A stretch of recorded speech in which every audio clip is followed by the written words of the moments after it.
আসসালামু আলাইকুম। এখন একটা কথা বলার জন্যই আসছি। মূলত হচ্ছে কি, দেশের যে পরিবেশ, সারা দেশেই অলরেডি বিদ্রোহ শুরু হয়ে গেছে। আমরাই সবথেকে পিছে।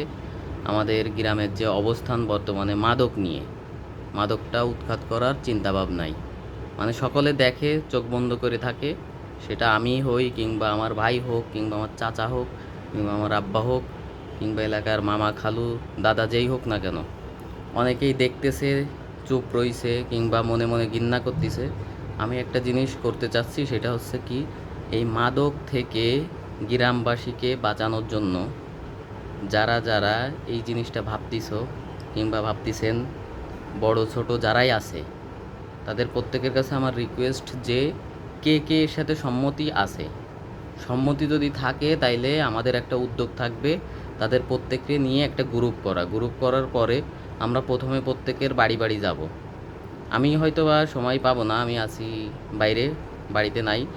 তা এখন প্রত্যেকে সবার বাড়ি বাড়ি যাব। যে মাদক খায়, বেচে, শুধু নির্দিষ্ট সেই ব্যক্তি না, মানে গ্রামের ওই সুইচ গেট থেকে সুপারকোপ স্কুলের পরের যে মাথা পর্যন্ত আছে, প্রত্যেক বাড়ি বাড়ি যায় বলা হবে যে মাদক কেউ খাইলে কিংবা মাদক বেচাকেনার সাথে কেউ জড়িত থাকলে এটা আর মেনে নেওয়া হবে না। তোমরা আসতে, মানে আজকেরা দাওয়াত দিলে 1 সপ্তাহের ভিতর দেখা হবে, 1 সপ্তাহের ভিতরে কে কতটুক বন্ধ করিছে কিংবা ভালো হইছে। 1 সপ্তাহ পরে এর প্রতিকার হিসেবে এমন আন্দোলন গড়ে তোলা হবে যে প্রত্যেককে শাসন করা হবে। আর একটা জিনিস, এই অভিযানে যে যে নামবে তাদের ইনশাল্লাহ প্রশাসনিক যে সাপোর্ট এটা থাকবে, কারোর কোনো ভয় পাওয়ার কোনো অপশন নেই। আর একটা জিনিস, মাদক, মানে মাদকের সাথে যারা জড়িত আছে এরা ধরা খাইলে 2 দিন পরে আবার ছাড়া পেয়ে চলে আসে। এটা প্রশাসনেরও দোষ না, প্রশাসনরে সেইভাবে মেনটেন করে। প্রশাসনের বড় পর্যায়ের কিংবা ছোট পর্যায়ের কিংবা সুপারিশের কিছু কিছু ব্যাপার আছে, তারাও আইন মেনেই ছাড়ে।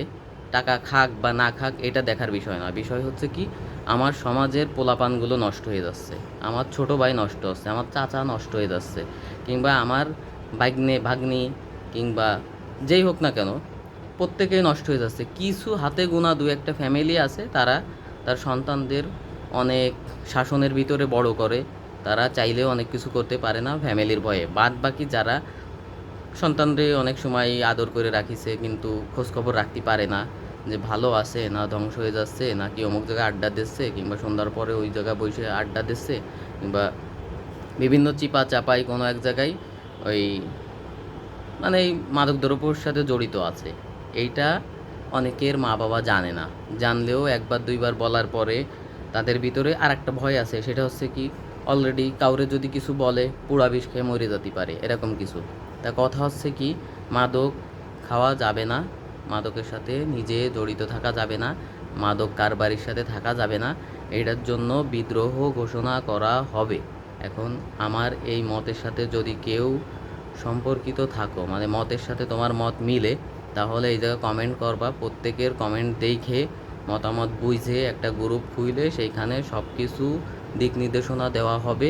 কার কী মতামত আছে সকলে প্রকাশ করতে পারবা। আমি চাই যে আমার এলাকায় ভালো কিছু হোক।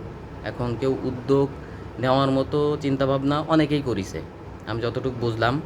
অনেকেই এই জিনিসটা নিয়ে মাথা ঘামাচ্ছে, কিন্তু কথা বলার সময় পাচ্ছে না। প্রত্যেকের জায়গায় ওই জিনিসটা ভাবতেছে, কিন্তু একতায় আসতে পারতেছে না। আমার এই ভিডিওর উদ্দেশ্য হচ্ছে একতায় আনার পরে গ্রামের এই পরিবেশটা থেকে গ্রামবাসীরা উদ্ধার করা, সাধারণ মানুষের একটু স্বস্তি দেওয়া। রাত বেরাতে বাইরের লোকজন আসবে, আইসে এই জিনিসটা করবে, আমার পাশের বাড়ি কিংবা দুই বাড়ি পরে, যাই হোক না কেন, যেই বা যারা এর সাথে জড়িত আছে প্রত্যেকের এর মাসুল গোনা লাগবে, নাই ভালো হয়ে যাওয়া লাগবে। ভালো হইলে আলহামদুলিল্লাহ, তার জন্য সাধুবাদ। সে তার পূর্বের কর্মস্থানে ফেরত যাবে। ধরেন মাদক কারবারি করতেছে 5 বছর, এর আগে তো একটা কাজ করতো, সে সেই কাজে ফেরত যাবে। আর যদি না যায় তাইলে সেইভাবে তাকে ফেরত আনা হবে, জোর করে হইলেও। আসসালামু আলাইকুম। আপনাদের মতামতের জন্য অপেক্ষা করতেছি।